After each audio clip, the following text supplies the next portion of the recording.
Assalamualaikum warahmatullahi wabarakatuh. Waalaikumsalam Waalaikumsalam warahmatullahi warahmatullahi wabarakatuh. wabarakatuh. Alhamdulillah alamin. Puji dan syukur mari kita panjatkan kehadirat Allah Subhanahu wa taala karena atas berkat rahmat, taufik dan hidayatnya kita semua masih diberikan begitu banyak nikmat sehingga pada kesempatan hari ini kita dapat berkumpul dalam keadaan sehat walafiat dan tidak kurang satupun. Tak lupa salawat dan salam selalu tercurah limpahkan kepada junjungan Nabi besar kita Nabi Muhammad Shallallahu Alaihi Wasallam beserta keluarganya dan para sahabatnya yang mudah-mudahan kita semua mendapatkan syafaatnya di yaumul akhir nanti. Pertama-tama yang saya hormati Bapak dosen karakter building Bapak Wahyudin SCMM dan rekan-rekan semua yang saya banggakan. Pada kesempatan yang baik ini, kami dari kelompok 3 dari kelas Sistem Informasi Akuntansi akan mempresentasikan hasil resensi kami dalam film The Pursuit of Happiness dan Pay It Forward. Dan ini sekaligus sebagai tugas UAS kami di semester 3. Baiklah, sebelum masuk ke dalam presentasi saya, akan memperkenalkan terlebih dahulu anggota kelompok saya. Yang pertama, saya Robi Kurnia Sandi sebagai ketua kelompok dan mempunyai 3 anggota, yaitu yang pertama ada Diah Larasati, yang kedua Muhammad Noval, dan yang ketiga ada Tarisa Gita. Baik, untuk mempersingkat waktu, yang pertama kali akan memulai presentasi ini adalah Muhammad Noval. Silakan, Muhammad Noval. Baik, di sini saya akan menjelaskan resensi film dari The Pursuit of Happiness. The Pursuit of Happiness merupakan film dengan kisah nyata atau biografi dari seorang salesman yang berhasil menjadi pialang saham bersama Christopher Gardner yang menjadi jutawan dan bekerja pada perusahaan stockbroker di pasar saham yang ada di Amerika Serikat. Film ini berlatar waktu tahun 1981. Di saat itu, Chris memiliki Christopher Garrett Medina Gardner Jr. Pada awalnya, Chris menghabiskan seluruh tabungan keluarga untuk membeli franchise untuk menjual scanner tulang atau bone density scanner portable. Bone density scanner tersebut memang mampu menghasilkan gambar lebih baik dari X-ray, tetapi kebanyakan dokter yang temui Chris beranggapan bahwa harganya terlalu mahal. Keluarga kecil ini mulai terpecah ketika mereka menyadari bahwa mereka mampu membayar sewa rumah dan tagihan yang semakin menumpuk. Keadaan diperparah oleh kebiasaan Chris yang memarkir mobilnya sembarangan. Karena tak mampu membayar surat tilang, mobil Chris akhirnya disita. Chris yang saat itu menyadari banyak tagihan yang datang, ia pun berusaha sangat keras untuk menjual alat tersebut. Tetapi di saat itu juga, sang istri semakin resah terhadap kondisi ekonomi yang semakin tidak jelas. Puncaknya, istrinya pun pergi meninggalkan Chris dan pergi ke New York City. Awalnya ia hendak membawa serta Christopher, namun urung atas permintaan Chris. Di suatu hari ketika Chris melihat seorang memakai Ferrari dan menanyakan apa kerjaannya, dia menjawab orang pialang saham. Setelah melihat orang tersebut, Chris lalu mencari lowongan pekerjaan sebagai pialang saham. Chris menerima tawaran magang tanpa dibayar di sebuah perusahaan pialang Dean Ryder Reynolds yang menjanjikan pekerjaan bagi peserta magang terbaik. Akhirnya Chris melamar di perusahaan tersebut, tetapi tidak pernah direspon oleh perusahaan itu. Selanjutnya, Chris melakukan sebuah pendekatan terhadap petinggi perusahaan yang bernama Mr. Twistle. Chris yang pantang menyerah tersebut mulai membuahkan hasil. Di saat Chris berpura-pura menumpang di sebuah taksi yang dinaiki oleh Mr. Crystal. Zaman tersebut, ia awal mulanya permainan Rubik dipopulerkan. Banyak kali bermain itu. Selama perjalanan itu, Mr. Twistle memainkan Rubik dan masih belum bisa memecahkan permainan itu. Chris yang pernah hampir menyelesaikan Rubik milik anaknya itu pun mencoba menarik perhatian Mr. Twistle, yaitu dengan memecahkan Rubik tersebut. Setengah perjalanan yang sangat panjang, itu pun membuahkan hasil, yaitu Chris berhasil membuktikan ia bisa memecahkan permainan itu dan membuat Mr. Twistle terkagum. Selanjutnya, Chris dihubungi oleh pihak perusahaan untuk melakukan interview. Sehari sebelum interview, di saat Chris sedang mengecat rumahnya, Chris didatangi oleh 2 orang polisi untuk menagih biaya tilang untuk mobilnya dan bawa Chris ke kantor polisi. Baiklah, saya akan melanjutkan resensi film The First of Happiness. Di kantor polisi, Chris harus ditahan selama 12 jam karena ia tak sanggup untuk membayar denda tilang yang sudah berhari-hari. Keesokan harinya, di saat interview, Chris yang belum sempat untuk mandi akhirnya memberanikan diri untuk berpenampilan apa adanya.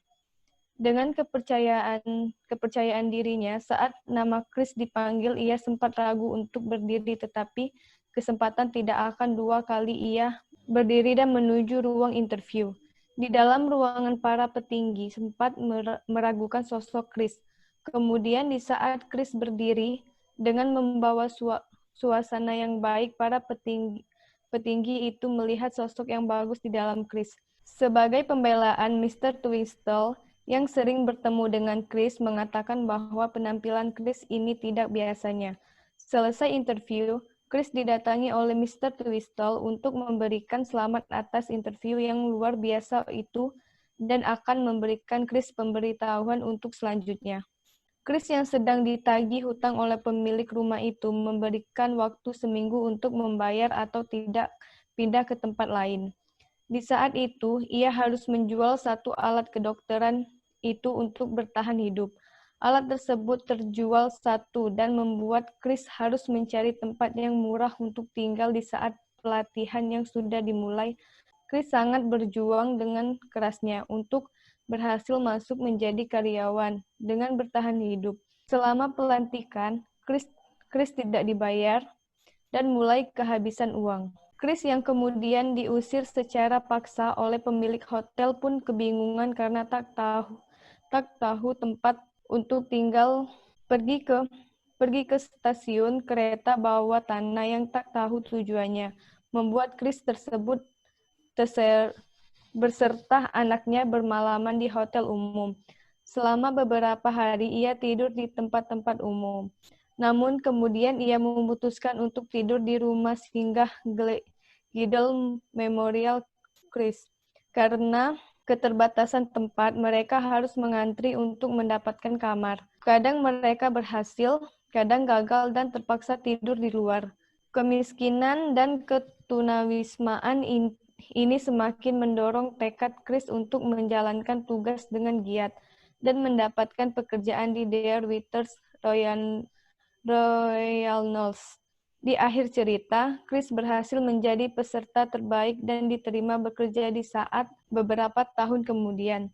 Ia mendirikan perusahaan piala sendiri, Garden Riches, pada tahun 2006. Ia menjual sebagian kecil sahamnya dan berhasil mendapatkan jutaan dolar dari penjualan itu. Baiklah, selanjutnya akan dilanjutkan dari teman saya, Dila. Baik, selanjutnya saya akan membacakan resensi film dari film kedua, yaitu Pay It Forward. Film yang diangkat dari novel karya Catherine Ryan Hyde ini bercerita tentang seorang anak berusia 11 tahun yang bermimpi mengubah dunia. Berawal dari tugas yang diberikan gurunya di kelas dengan tema Think of an idea to change our world and put it into action. Trevor McCain diperankan oleh Haley Joel Osment memiliki gagasan yang dinamainya Pay It Forward. Pay It Forward sendiri adalah gagasan untuk menolong 3 orang yang sedang dalam kesulitan besar dan memerlukan orang lain untuk menolongnya. 3 orang yang kita tolong itu harus melakukan kebaikan kepada 3 orang berikutnya sebagai balasan atas pertolongan yang ia terima. Begitu seterusnya berantai. Target pertama Trevor adalah Jerry, seorang gelandangan dan pecandu narkoba. Trevor menolong Jerry dengan memberinya makan, membiarkannya menginap di garasi selama beberapa hari, dan memberi Jerry sejumlah uang yang digunakan untuk membeli baju dan sepatu. Dengan baju dan sepatu itu, Jerry akhirnya mendapat pekerjaan. Namun, Jerry ternyata tidak bisa melepaskan diri dari ketergantungan narkoba. Target selanjutnya adalah gurunya sendiri, Mr. Simonet. Trevor berusaha menjodohkan Mr. Simonet dengan ibunya sendiri. Namun sayang, ketika ayah Trevor kembali, Mr. Simonet tidak berani untuk mengambil tindakan dan memilih untuk pergi menjauh. Target ketiga adalah temannya sendiri, Adam, yang selalu mendapat gangguan dari anak lain. Ketika Adam diganggu, Trevor tidak bisa menghentikannya. Namun apa daya, seiring berjalannya waktu, Trevor sadar. Ia seperti paham bahwa tanggung jawab moral saja tidak cukup kuat untuk mengikat janji orang dewasa. Alhasil, Trevor anggap konsep ini gagal. Trevor menganggap Pay It Forward gagal. Selanjutnya akan dibacakan oleh rekan saya, Robi Kurnia. Mari kita lanjutkan resensi film Pay It Forward. Namun, siapa yang mengira, di balik prasangka tidak baik, yang terlanjur menggerogoti semangat sang maestro Pay It Forward, si Trevor. Ternyata konsep ini berjalan dengan sangat baik di kota lain. Ternyata Pay It Forward berjalan dan berhasil membantu banyak orang. Gagasan Pay It Forward yang dimunculkan dalam cerita adalah gagasan yang sederhana, tapi mampu memberikan efek yang besar. Bayangkan, bila semua orang di dunia mempraktikannya, dunia pasti menjadi lebih baik. Dunia ini berjalan dengan sebuah sistem. Masing-masing dari kita memiliki tanggung jawab untuk membuat dunia ini menjadi lebih baik. Ketika seorang pewarta menyambanginya, Trevor mulai sadar kalau usahanya mulai membuahkan hasil. Keajaiban Pay It Forward semakin terlihat. 300 orang datang ke rumahnya. Mereka datang membawa lilin dan bunga. Luar biasa bukan? Tunggu dulu. Orang itu datang bukan untuk sebuah perayaan. Mereka datang untuk mengucapkan belasungkawa atas meninggalnya Trevor. Siapa sangka Trevor tewas di tengah keberhasilannya dan cerita selesai. Kesimpulannya dari kedua film itu, kita bisa lihat dari kedua film itu, untuk menjadi orang sukses dan dikenal banyak orang, gak ada cara instan selain kita berusaha dan berbuat baik kepada orang. Yang terpenting, jangan pasrah akan keadaan. Demikianlah presentasi dari kelompok kami. Apabila dalam penjelasan tadi banyak yang kurang jelas dan kesalahan dalam penjelasan, kami mohon dibukakan pintu maafnya. Presentasi ini kami tutup. Billahi taufiq wal hidayah. Wassalamualaikum warahmatullahi wabarakatuh. Waalaikumsalam warahmatullahi Waalaikumsalam warahmatullahi wabarakatuh. wabarakatuh.